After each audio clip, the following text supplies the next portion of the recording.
YouTube, what it do, man? It's your boy Josh, back up in this thing with another one. We woke up this morning, it's another beautiful day. All praise to the Most High, man. Let's get it. Man, I want to talk to you guys about obstacles. Obstacles are part of your journey. Obstacles are part of your story. Your story, your path is leading somewhere. And this is a part of the story. They're not blocking you. It's not meant to keep you down forever, but it's meant to lead you somewhere. Somewhere that's very important. Maybe somewhere where God has purposed you, where God has a purpose waiting for you to get there. Waiting for you to get there. So these obstacles are not meant to keep you down, but they're leading to you. Obstacles are a part of the path. They are the path. And to give you some ease at mind and for you to also comprehend this a little bit more, I got a Bible verse for you.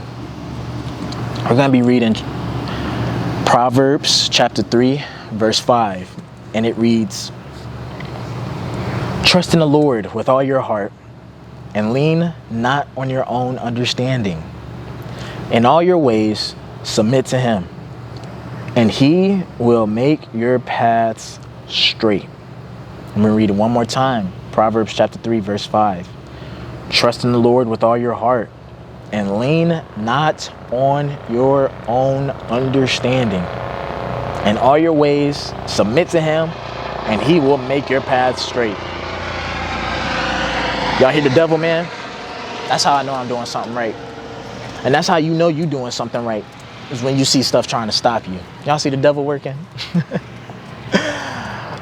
So, man, with this season of adversity that you're going through, with these losses, things just can't go right in your life. You're trying to find a reason, try to find an understanding as to why this is happening to you.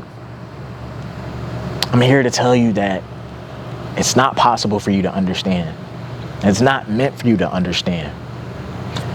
But you are partially right, though. I can understand why you are looking for a reason, because you're like, why is this happening to me? There's got to be a reason as to why this is happening to me.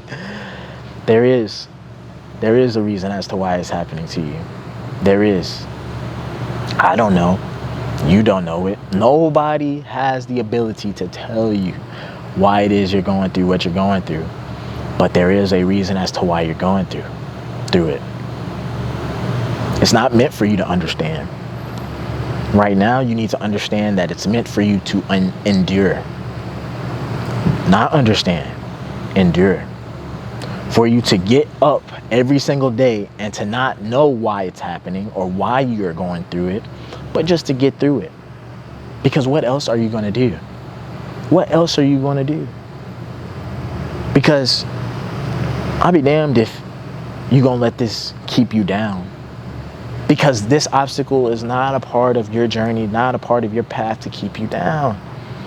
It's to lead you somewhere. It's to lead you somewhere. Don't quit. Don't give up. Don't try to find an understanding. Just get up, endure, and trust in God that he's leading you somewhere, that he's making your path straight, that he's working in mysterious ways, working behind closed doors on your behalf that you may not know of. You may not know what's being worked right now, but something is being worked right now. And to also help you understand this a little bit more as to why I'm saying this, don't look to the left and to the right and question why they're not going through it and why it seems like it's just something that you have to endure. Don't do that.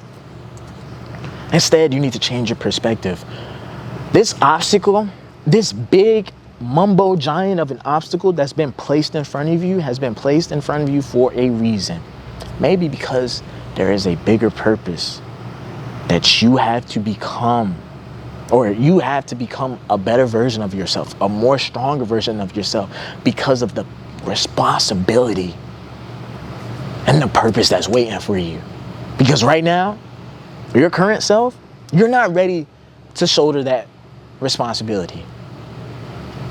I know it's a season of rainy days and a season of gloominess and dark clouds. But there's eventually going to be sunshine. It's not going to rain forever. You just need to be able to dance in the rain, to keep going, to not let the rain stop you. Don't look to the left and to the right. Their path that your homegirls is going through, it's a path that's leading them elsewhere. Your path is leading to you somewhere that's specific. God has a plan for each and every single one of us. God has a plan for each and every single one of us, and your path is leading on to something big. That's all I know. Because typically people that I see, that I am inspired by, typically have a story where they had to go through something that I cannot even imagine myself going through. And then you look at who they are, they inspire you because of the version of themselves that they are. You want to know what made them like that? You want to know why you inspire to be like that person, or you're inspired by that person that you look up to? Is because they were on a path of a big obstacle. They've had to go through some stuff, bro. You're going through something right now. And if you're going through a big storm, that means you got a big purpose. You got a big responsibility. You have a huge calling that's waiting on you. That, like I said, you are not currently ready to shoulder. You should be excited of what's to come. This video reminds me of a time where I had to go through one of the hardest things that I've ever had to go through in life. The time where I was depressed for a year and a half. Depressed, bro. And what's funny is that before I had gone through that, I really didn't even believe in mental health or anything like that. When people were saying, oh, mental health is number key, no, you're in a depression, I would just look at it and be like, man, I don't understand it. I couldn't relate to it. I couldn't understand. And so I didn't put much heed into it. I didn't really understand like how somebody can be depressed, especially when their life looks so good on the outside. They're blessed. Why are you depressed? Looking back, hindsight 2020, I understand the importance of mental health. And I also understand the importance and the significance of going through obstacles. So I'm talking to somebody that may be going through a rough time in life, that may be going through a rough patch, a season of depression, going through adversity. I'm here to tell you that this is not meant to keep you where you are. There is something on the other end that is waiting for you, that you don't have the experience to step into that yet. Like I keep saying, hindsight 2020. But I went through a season of depression. For those who don't know, I'm in the Army. I'm an Army officer. And in 2019, I commissioned and I began my career at Fort Campbell, Kentucky back in 2019. In the fall of 2019, I was stationed at Fort Campbell, Kentucky. I'm not going to name the unit, but it was a very good chill unit. It was at Fort Campbell, Kentucky, and it was not within the main organization of Fort Campbell. If you're in the Army and you know what I'm talking about, it wasn't the main organization when you think of Fort Campbell. It was a tenant unit. It was a unit that wasn't in the main organization, but just so happened to be at Fort Campbell. I was in one of those units. Chill unit, nice unit, laissez-faire unit where expectations weren't high, a unit where you can chill, relax, get back some time, take a knee. You know what I'm saying? That's the type of unit I was in. And this is my very first unit that I'm in. And all the people that are in this unit with me are telling me this ain't the real Army. This is too chill. You know what I mean? You need to enjoy it while you last. And they're telling me this. And then I'm also seeing what all my peers that I went to college with, I'm seeing them at their units and they being exposed to this and being able to go do that and being able to endure this and go like just do all the things that I thought I was going to be doing. But instead, we chilling at my unit. We relaxing. You know what I mean? And me as a very eager person, as somebody who was ready to get after it, very motivated, this is my first unit, I'm trying to do this, do that, all the things I was waiting to see. Like I get to this unit and it doesn't happen. And I'm like, I wish I was in the other unit. The other unit gets to do this. They get to do that. We don't get to do none of this. You know what I'm saying? So I got there in fall of 2019. And then by summer of 2021, I volunteered to go over to the main organization. If you're in the Army and you know the main organization of Fort Campbell, it was in the main organization. I'm not going to say which brigade or anything I was in, but I was in there. And brother, I instantly regretted what I had signed myself up for. I instantly regretted it. The people that was at the unit who didn't have a choice of being at that unit, they said, oh, who are you? Oh, I'm Josh Holt. And they said, how'd you get here? Oh, I volunteered. So you mean to tell me you came from there and you came here and nobody made you come here, but you just asked to come here? And I said, yeah. And they said, Hope, I don't know what you was on, man, but I can't believe nobody tried to stop you. And I was kind of like, what? I don't understand. I'm ready to go.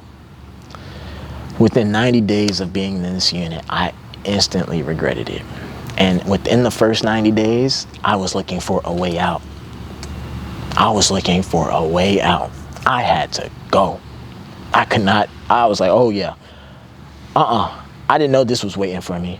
I thought I was going to be doing this and doing that, and y'all got me depressed.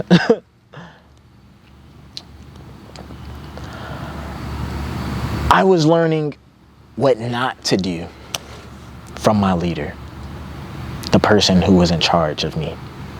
I wasn't learning and getting better and developing into this person who I thought I was going to be.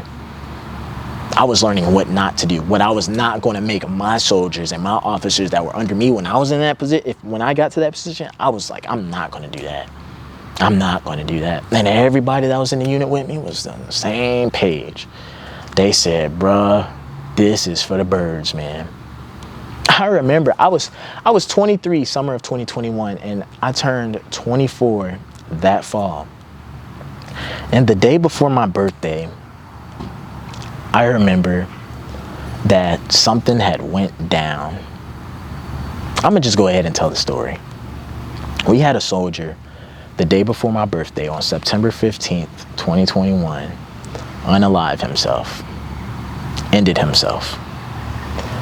And to give you guys some information about my job, I am within the echelon or within a section that is in charge of accountability of personnel.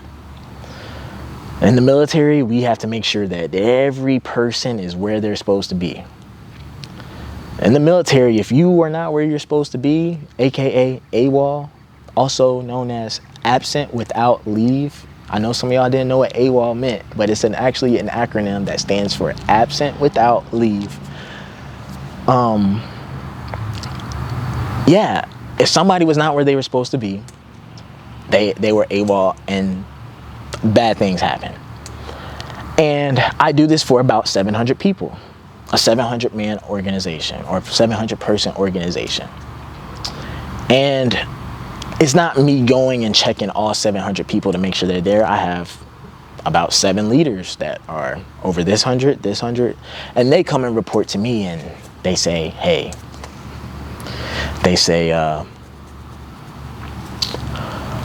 yeah, we got all our people, or no, I'm missing somebody, or whatever the case may be. So on September 15th, 2021, the day before my birthday, somebody had told me, hey, this person is there. When they told me that, the commander who I worked with or worked for, when the accident happened, actually across the street in the parking lot at work, he immediately came directly to me and blamed me because we didn't have positive accountability of this soldier. And this soldier unalived himself while we inaccurately reported him. They said he was on leave, but in all actuality, he was supposed to be at work. But I'm looking at myself, and some people are probably watching this like, well, Josh, how could you have known? What about the person that told you that they knew where they were and that they knew everything? I don't know. I'm pretty sure that person had gotten chewed out or anything like that, but I didn't see it. I don't think he had any sort of repercussions or any sort of blame was headed his way. There should have been no blame for the situation that happened. But it seemed like this guy, this commander, had put the blame on me for this soldier unaliving himself because I didn't catch the error when the so-and-so reported to me that they knew where they were and that they had positive accountability and control over this said soldier. Like I said, it's 700 of them. No, I don't see all 700 of them. There's some over here, some over there, some over here, some over there. I just trust the people that are working with them over in these locations. Have seen them, have had, and you know what I mean? The person did not report to me the right information. And so happened, this was also the day that this person unalived himself in the parking lot across the street at work. The day before my birthday, mind you. I got plans, right, for the following day and for the night and everything like that. I was blamed, and I was an easy person to blame. I guess because of who I was, I guess. And the thing that was told to me was, man, I knew I should have made you do this policy, because that night we had to in place a policy that soldiers that do this, something that to help us accurately account for people, so where we're never in a situation where we don't know where soldiers are. Before that had happened, the guy had told me I knew I should have told you to in place or draft up this policy memorandum or this policy for me to sign and bless off on, because it came in my head. And because I didn't, what instead I'm going to do is I'm going to make you draft up this policy now at 6 o'clock at night, right after it happens. And what you're going to do is you're going to draft it and you're going to come over here and let me see it, and then we're going to go off on it. This person, so I draft up the memo saying, hey, this is the policy so we can accurately account for all soldiers. I go and show it to him at 7 o'clock. He says, nope, this is wrong, that's wrong. Go do it again. Make this correction, make this correction, make this correction. I said, okay, got you. Go back in there, 15 minutes, get on my computer, make the corrections, bring it in to him again. He goes, nah, see, now that one's wrong, that's wrong, that's wrong. And kicks me back and makes me do. I repeat this process starting from 7 o'clock all the way until midnight. And I knew that I was in some deep mess when this happened. It was midnight, and my girlfriend at the time called me, said, happy birthday. It's the 16th. Happy birthday. She said, where are you? You're not excited? Why do you sound so dull? It's your birthday. Happy birthday. Babe, I'm still at work. Why are you still at work? I tell her what I just told y'all. And so I realized that this person didn't care about me, that they didn't have my best interests at heart, that they could care less about me and my things that went on. When they told me, hey, I should have, as your commander, as your boss, it came in my head to tell you to put this in place. And because I didn't, we're going to make sure that we're going to take care of it tonight. So let's do it. And you're going to do it. And I felt like I was to blame for this soldier, for this service member, going and doing what they did to themselves. It was completely them blaming me for it happening to me. And so from that moment on, that was just the one significant story that I look back on that I can think of. But if that's some things that I had to endure, those are some of the things that I had to endure for the next year and a half, where I'm not being able to go home when I want to. And to give you guys a little bit of backstory, the military is very serious. It's not something like, oh, I would have quit then and I would have just walked out. Well, the day that you defy orders, or the day that you stop coming to work, and the day that you go absent without leave, also known as AWOL, that's the day that you get arrested. If I wanted to separate from the military as an Army officer that is not under contract obligation, but I am in indefinitely, basically in until I decide I don't want to do it anymore, I don't have to, it's not a 2 weeks notice, it's a 1 year notice. The military is very serious. It's a very structured and has very strict policies. You are bound by law. So as a 24-year-old going through this, I felt like I had no control over my life, because it was something like that every single week. Constantly somebody calling my phone. Hey, I need this, I need that done. I said, okay, I got you, but 10 other people just asked for something. I need this right now. Why you ain't did it? People always calling me, asking for something. Every time my phone would ring, it would be somebody asking something for me. Not to give me something or to uplift me, but to ask me for something. I'm going home. I'm sitting here off work, watching TV, and I can't even enjoy my free time or relax or enjoy the show that I'm watching because I'm thinking about work. I'm thinking about what's to come tomorrow, who's going to be draining me and things of that nature. I felt like I had no control over my life. And so I could not understand why I was going through it. But now since I'm past that situation, I know why I was going through that situation. I know why I was going through that season. And it felt like that season was going to be endless. I felt like when I was going through it, I felt like each day was a month and each week was a year. And I felt like I was just trapped in an endless cycle of just being drained.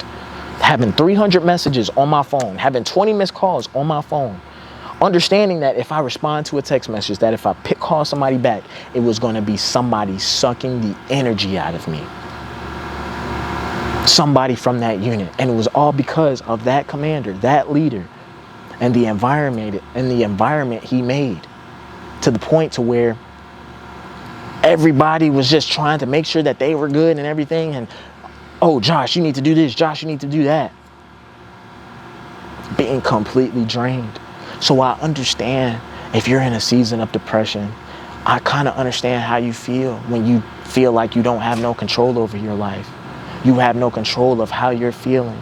And all you want to do is you want to step out of it and step into it to where you're not being drained all the time, but where you can be at peace. If I didn't go through that version, if I didn't go through that season, I wouldn't have became who I am today. I wouldn't have been able to provide the wisdom that I'm providing now on YouTube. This community, this channel, thank you for everybody that's recently subscribed. I appreciate you. I'm glad that I'm helping other people get through their day, get through their seasons of depression or their seasons of adversity. I wouldn't have been able to help and to step into this calling or to step into this version of who I am if I had not gone through that. Here I am outside of that situation, glowing, feeling great, learned so much from that year and a half situation. Even though it was beating me down, draining me day after day after day, to the point to where there were some days I was crying going into work. I was crying going into work because there was nothing I could do. I was trapped by law to go to a place that I did not want to go into. So I say that as somebody who is an example that there is a light at the end of the tunnel. You're not going through that for what you're not going through that because God hates you and God loves you, and he has you going through that for a reason. I did not understand why I was going through that. I could not understand. Looking back now, I completely understand. Looking back now, I'm grateful that I went through that situation. I was saying in the situation, I was like, bro, I don't care. As soon as I leave from this place, I don't know why I'm going through this, but I'm looking back and I'm thankful for that situation. I'm grateful for that situation. And you will too. Like I said, the bigger the obstacle, the bigger the purpose. The bigger the storm, the bigger the purpose. And so that's all I got for y'all boys, man. If you guys want to talk to me, one-on-one consultation, you guys can do so. Link down below in the description. If you guys need a 12-week training program to help you get in shape, link down below in the description. If you guys want to reach out to me, say what's up or anything like that with any questions, you guys can do so. Hit me up on Instagram, send me a DM. Link is down below in the description, man. Before you guys go, make sure you like, comment, subscribe, share the video. I'ma holla at y'all boys.